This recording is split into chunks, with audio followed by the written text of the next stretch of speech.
No nosso primeiro vídeo, nós falamos sobre o conceito de poder disciplinar. No segundo vídeo, sobre o panóptico. E agora nós falaremos sobre um outro conceito bastante importante para a gente pensar os modos de subjetivação, que é o conceito de biopoder. Foucault, ele comenta um deslocamento histórico entre o que era conhecido como poder soberano e a outra forma de poder que passa a predominar, que é o biopoder. O que é o poder soberano? É o poder de deixar viver e fazer morrer. Um rei, por exemplo, o rei, ele tinha o poder de dizer que caso um súdito não obedecesse, caso um súdito não agisse como ele esperava, caso um súdito devesse ser punido, ele poderia morrer. Morrer em praça pública, morrer como forma de punição. Esse era o poder do rei, decidir com seus próprios critérios, com seus próprios parâmetros, quem morreria. Já as pessoas que não desagradassem o rei, as pessoas que o rei não decidisse punir, então deixava-se que vivessem.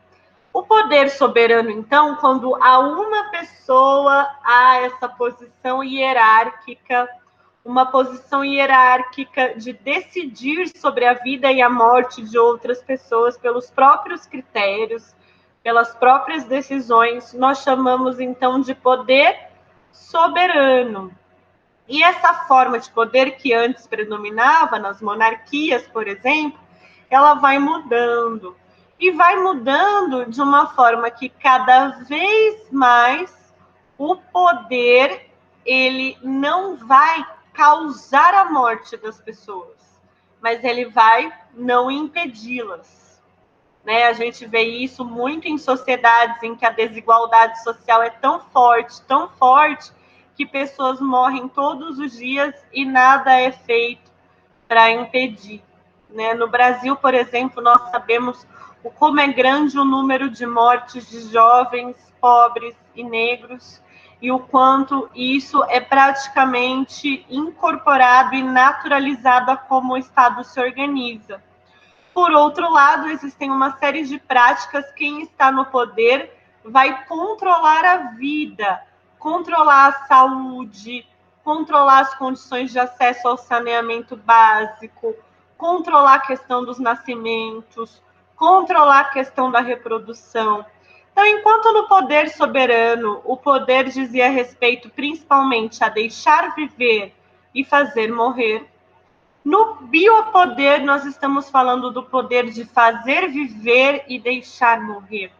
O biopoder é o poder sobre a vida, o poder sobre a vida nos corpos. Quando nós falamos de biopoder, nós estamos falando de um poder que se exerce não com o poder de matar, mas sim o poder de administrar, de regular, de organizar quem pode viver e como.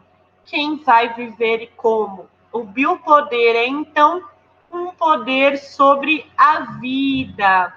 Vladimir Safatli, ao falar sobre o poder em Michel Foucault, comenta essa diferença entre o poder soberano e o biopoder.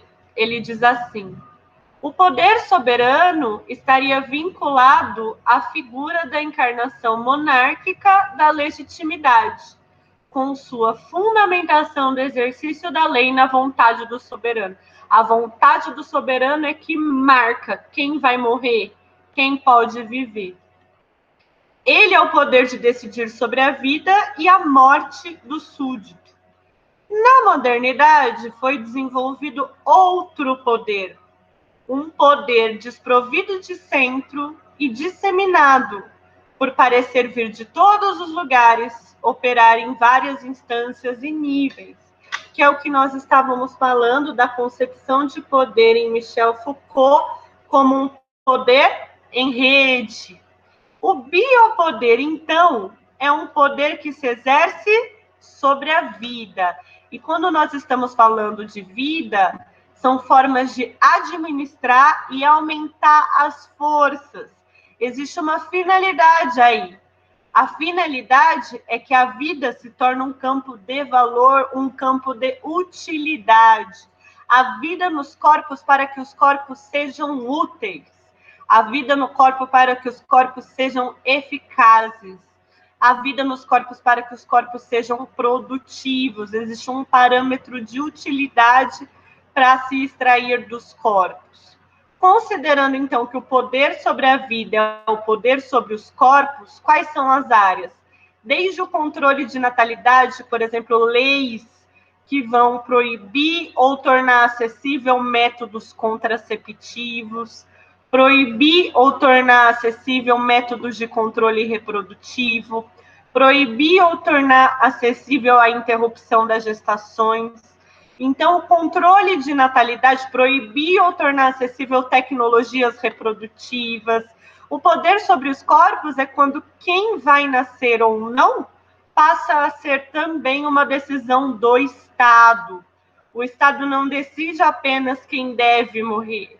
O Estado decide quem deve nascer e quem será impedido de decidir sobre o nascimento. Com poder sobre os corpos, há uma série de cuidados já nos primeiros dias e meses de vida para diminuir a mortalidade infantil. Lembrando que os corpos vivos são corpos úteis. Existe uma ideia de força de trabalho aí, né? Claro que a gente celebra, comemora a diminuição da mortalidade infantil, mas a ideia por trás de muitas políticas é que mais crianças sobrevivam, porque crianças no futuro serão força de trabalho. Houve todo um reordenamento do espaço urbano, que tem a ver com que corpos são considerados desejáveis ou indesejáveis em determinados espaços. Toda uma questão da higiene, da limpeza, do acesso à água, para que os corpos se tornassem cada vez mais úteis. As vacinas são um exemplo disso. Lembrando que se o biopoder é o poder de fazer viver, distribuir vacinas para toda a população, inclusive tornar uma regra que toda a população se vacine, é o poder sobre a vida, é o poder de que as pessoas vivam. A alimentação também passa a ser regulamentada e assim por diante, várias dimensões da vida. E quando a gente está falando de biopoder, então a gente está falando do poder sobre os corpos, poder sobre as vidas, pensando a vida do corpo individualmente, cada pessoa tem seu corpo e o poder é exercido ali, mas também das populações, né? A população se torna um critério político. Esse poder sobre os corpos e as populações tem uma coincidência, existe uma forma que você pode atuar que tem muito a ver com como cada pessoa experiencia seu próprio corpo, mas também tem tudo a ver com os nascimentos, com a reprodução, com quem terá filhos, quem não terá, que é a sexualidade. Quando a gente estuda a sexualidade, a gente estuda um campo específico de importante ação do biopoder, porque na sexualidade está a intersecção entre o poder sobre o corpo individual e o poder sobre as populações. No próximo vídeo, então, nós comentaremos um pouco sobre as ideias de Foucault acerca da sexualidade.